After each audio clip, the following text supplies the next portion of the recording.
कौन है छठ मैया और क्यों करते हैं इनकी पूजा? जरूर सुने छठ व्रत कथा। छठ पर्व षष्ठी का अपभ्रंश है।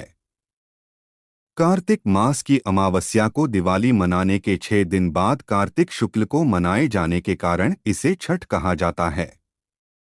यह 4 दिनों का त्योहार है और इसमें साफ सफाई का खास ध्यान रखा जाता है। इस त्योहार में गलती की कोई जगह नहीं होती। इस व्रत को करने के नियम इतने कठिन हैं, इस वजह से इसे महापर्व और महाव्रत के नाम से संबोधित किया जाता है।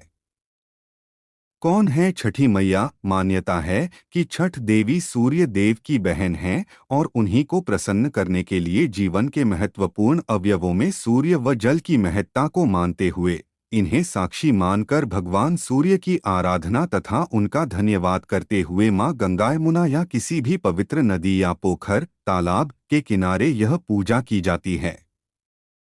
षष्ठी मां यानी छठ माता बच्चों की रक्षा करने वाली देवी हैं। इस व्रत को करने से संतान को लंबी आयु का वरदान मिलता है।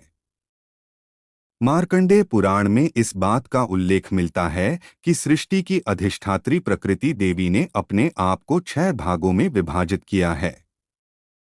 इनके छठे अंश को सर्वश्रेष्ठ मातृ देवी के रूप में जाना जाता है, जो ब्रह्मा की मानस पुत्री हैं।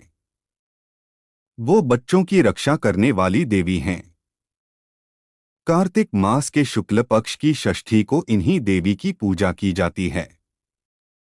शिशु के जन्म के 6 दिनों बाद इन्हीं देवी की पूजा की जाती है। इनकी प्रार्थना से बच्चे को स्वास्थ्य, सफलता और दीर्घायु होने का आशीर्वाद मिलता है। पुराणों में इन्हीं देवी का नाम कात्यायनी बताया गया है, जिनकी नवरात्रि की षष्ठी तिथि को पूजा की जाती है। छठ व्रत कथा के अनुसार प्रियव्रत नाम के एक राजा थे। उनकी पत्नी का नाम मालिनी था। दोनों की कोई संतान नहीं थी। इस बात से राजा और उसकी पत्नी बहुत दुखी रहते थे। उन्होंने एक दिन संतान प्राप्ति की इच्छा से महर्षि कश्यप द्वारा पुत्रेष्टि यज्ञ करवाया। इस यज्ञ के फलस्वरूप रानी गर्भवती हो गईं।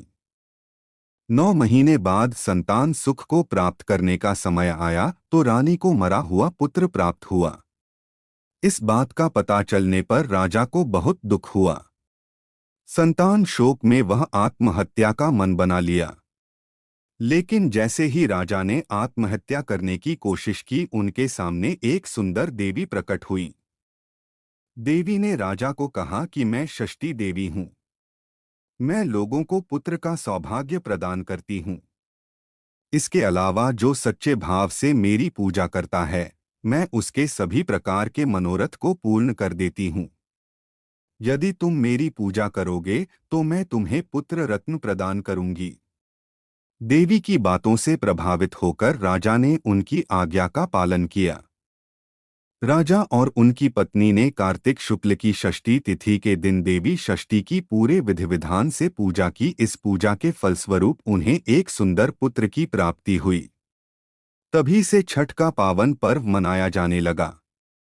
छठ व्रत के संदर्भ में एक अन्य कथा के अनुसार जब पांडव अपना सारा राजपाट जुए में हार गए, तब द्रौपदी ने छठ व्रत रखा। इस व्रत के प्रभाव से उसकी मनोकामनाएं पूरी हुईं तथा पांडवों को राजपाट वापस मिल गया।